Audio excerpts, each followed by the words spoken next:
kita berjumpa kembali dalam baru, yaitu terkait dengan perkembangan teori atom. Sebagaimana kita ketahui bahwa apa yang paling mendasari untuk pembelajaran kimia adalah ditemukannya atom, kemudian juga berkembang sampai ke detik ini. Sekarang ditemukannya elektron, inti atom, dan proton. Tapi tentu saja kita juga harus tahu sebagaimana di awal bagaimana para pendahulu kita menemukan konsep teori atom ini. Konsep atom pertama kali diperkenalkan oleh Demokritus. Demokritus adalah salah seorang di antara tokoh filsuf di abad sebelum Masehi. Apa yang dia kemukakan itu cukup mendapat pertentangan pada saat itu, karena menurut Demokritus bahwa ada materi yang paling kecil, bagian materi yang paling kecil yang kemudian dia sebut sebagai atom.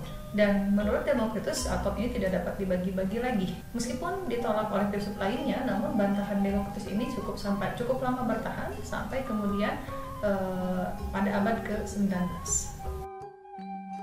Tokoh lain yang cukup besar peranannya di dalam menemukan bukti adanya atom adalah Albert Einstein, di mana Albert Einstein ini menguatkan penemuan dari seorang tokoh bernama Brownie yang kemudian menaburkan bubuk-bubuk di atas air, kemudian ditemukan secara mikroskopik di sana serbuk bergoyang.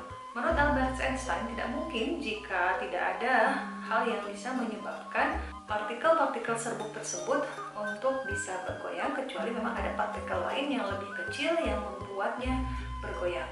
Maka dari situ ini menguatkan penemuan terkait dengan adanya dari atom tersebut. Teori atom pada dasarnya, sebelum masuk ke dalam perkembangan teori atom pada saat sesudah Demokritus, maka kita masuk ke dalam teori atom klasik. Ya. Jadi ada teori atom klasik dan ada teori atom modern. Teori atom klasik ditandai atau dimulai dengan adanya sebuah teori yang dikemukakan oleh Dalton, kurang lebih memberikan yang kita kenal sebagai 4 teori atom Dalton. Teori atom Dalton yang pertama ini sejalan dengan apa yang diungkapkan oleh Demokritus, bahwa sesungguhnya atom adalah bagian bahwa unsur-unsur terdiri dari partikel-partikel yang sangat kecil yang disebut dengan atom. Teori atom Dalton yang kedua mengatakan bahwa semua atom dari unsur yang sama identik, ukuran, massa, sifat, dan unsur atomnya. Atom-atom dari satu elemen berbeda dari atom-atom lainnya. Yang ketiga adalah senyawa yang terdiri dari 2 atom atau lebih.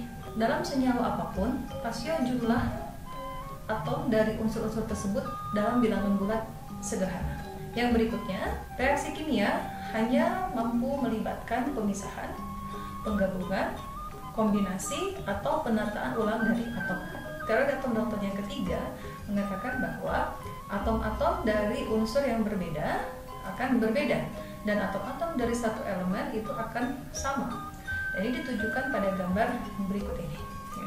Anda bisa lihat jika kemudian kita memiliki 2 unsur, atau kita memiliki 2 unsur, atom X dan atom Y, maka keduanya memiliki spesimen yang berbeda. Menurut atom Dalton. Teori atom Dalton yang ketiga, jika unsur X dan Y bergabung, maka dia akan membentuk sebuah rasio dalam bilangan bulat sederhana. Dalam bentuk bilangan bulat sederhana seperti yang digambarkan pada gambar yang terakhir. Teori atom Dalton ketiga ini kemudian dikembangkan oleh Joseph Proust, di mana Joseph Proust mengembangkannya mendalam hukum perbandingan ganda. Dan di hukum perbandingan ganda ini sudah pernah kita bahas pada saat kita berbicara tentang pengantar ilmu kimia. Dengan kata lain, pengantaran dari hukum perbandingan berganda itu menunjukkan terkait dengan bagaimana perbandingan antara satu unsur dengan unsur yang lain dalam satu senyawa pasti akan memberikan sebuah rasio dalam bentuk bilangan bulat sederhana.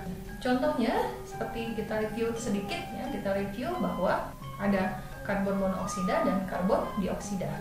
Karbon monoksida dan karbon dioksida memiliki perbandingan ya, bilangan bulat yang sudah pernah kita bahas pada saat pengantar. Contoh lain dari perhitungan perbandingan bulat sederhana. Ya. Di sini ada sebuah soal, perbandingan unsur karbon dan oksigen pada karbon monoksida dan karbon dioksida berurutan adalah 3:4 dan 3:8. Jika massa karbon adalah sama, maka perbandingan massa oksigen pada karbon dioksida dan karbon monoksida adalah 4:8 atau 1:2.